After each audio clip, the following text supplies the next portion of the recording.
घूंघट। रामसागर बड़ा खुश था। उसका दिल बिल्लियों उछल रहा था। बात खुशी की ही थी। उसकी शादी जो तय हो गई थी। आखिरकार इतनी दुआएं और मन्नतों के बाद जीवन में यह शुभ अवसर आया था, वरना उसने तो अब शादी के विषय में सोचना ही छोड़ दिया था। माँ बाप जल्दी गुजर गए थे। रामसागर घर में सबसे बड़ा था। उसके बाद 2 बहनें और 2 भाई थे, जिनकी पूरी जिम्मेदारी उस अकेले के कंधे पर थी। थोड़ी खेतीबाड़ी थी और एक किराने की दुकान भी। 18 बरस की उम्र रही होगी जब माँ बाप साथ छोड़ गए। रामसागर ने बड़ी मेहनत की। चारों भाई बहनों की देखभाल और उनकी शादी ब्याह की जिम्मेदारी उसने माँ बाप बनकर उठाए। अब उसकी 42 बरस की उम्र हो आई थी। इस उम्र के उसके दोस्त अपने बच्चों की शादी की चिंता में मगन थे और वो अभी तक छट्टे बैल की तरह घूम रहा था। छोटे भाई बहनों की नैया पार लगाते लगाते रामसागर के बालों में सफ़ेदी झलकने लगी थी। उसे पता ही नहीं चला। सबका घर बसाने के चक्कर में उसका अपना घर अब तक नहीं बस पाया था। चलो देर आए दुरुस्त आए। रिश्ते की बुआ ने आखिरकार उसकी सगाई तय करा ही दी। उसका मन बुआ को दुआएं देते नहीं थक रहा था। लड़की पास के गांव की ही थी, 6 बहनों में तीसरे नंबर की। रामसागर अपनी बुआ के साथ लड़की देखने पहुंचा तो शर्म के मारे गर्दन ही नहीं उठा रही थी। लड़की चाय की ट्रे लिए सामने खड़ी थी। रामसागर नजरें नीचे किए बस उसके कोमल पैरों को निहार रहा था। गोरे गोरे पैर पतली पट्टी की सस्ती सी सैंडल में चमक रहे थे। नाखूनों पर लाल रंग की नेल पॉलिश चढ़ी थी। रामसागर तो उसके पैरों को देखकर ही रीझ गया। बुआ ने कोनी मारी, जरा नज़र उठाकर निहार ले, बाद में न कहने कैसी लड़की से ब्याह करवा दिया। रामसागर ने बामुश्किल नजरें उठाई। लड़की के सिर पर गुलाबी पल्ला था। आधा चेहरा ही रामसागर को नजर आया, चांद सा बिल्कुल गोरा गोरा। रामसागर ने धीरे से गर्दन हिलाकर अपनी रजामंदी जाहिर कर दी। शादी की तारीख महीने बाद की तय हुई थी। रामसागर घर की एक एक चीज़ साफ करने में जुटा था। घर में उसके सिवा कोई था ही कहाँ जो सब सवारे बुहारे। सब उसे ही करना था। बहनें ब्याह कर अपने घरों की हो गई थी।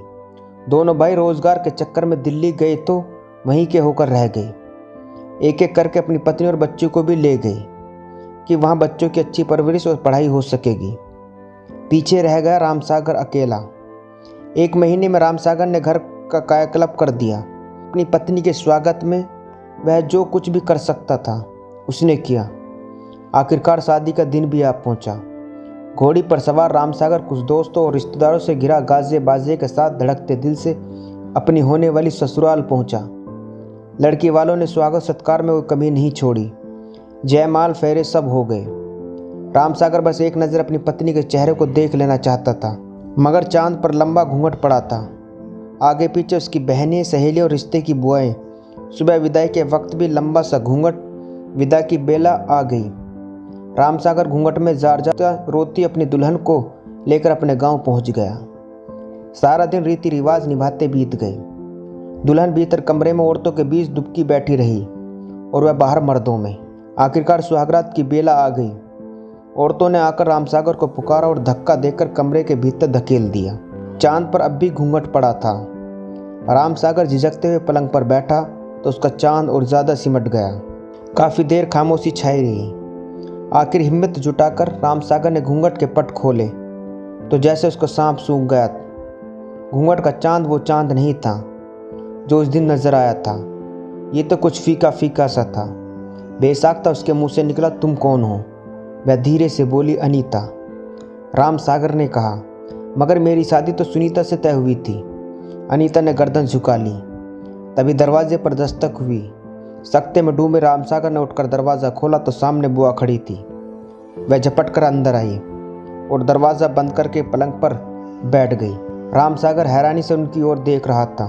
कुछ पूछना ही चाहता था कि बुआ बोल पड़ी, रामसागर, ये अनीता है, सुनीता की बड़ी बहन। तेरी शादी सुनीता से तय हुई थी, मगर वह किसी और से प्रेम करती थी, उसके साथ भाग गई।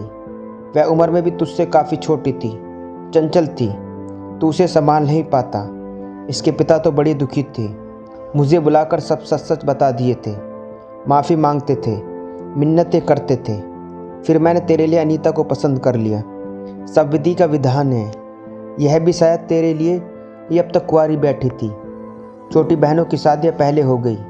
देख राम सागर, अनीता रूम में भले सुनीता से थोड़ी दबी हो, मगर गुणों की खान है। अपना पूरा घर इसी ने अकेले संभाल रखा था। इसको अपना ले, तेरा ब्याह इसी के साथ हुआ है, अब यही तेरी पत्नी है। बुआ राम सागर पर दबाव बनाते हुए बोली। राम सागर सिर पकड़े नीचे बैठ गया। बुआ और अनीता एकटक उसका चेहरा देख रही थी कि पता नहीं इस खुलासे का क्या अंजाम सामने है।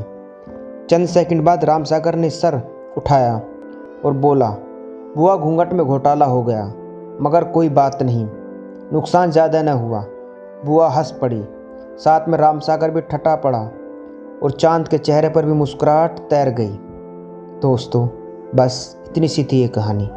दोस्तों कहानी अच्छी लगी हो तो चैनल को सब्सक्राइब करना न भूलें।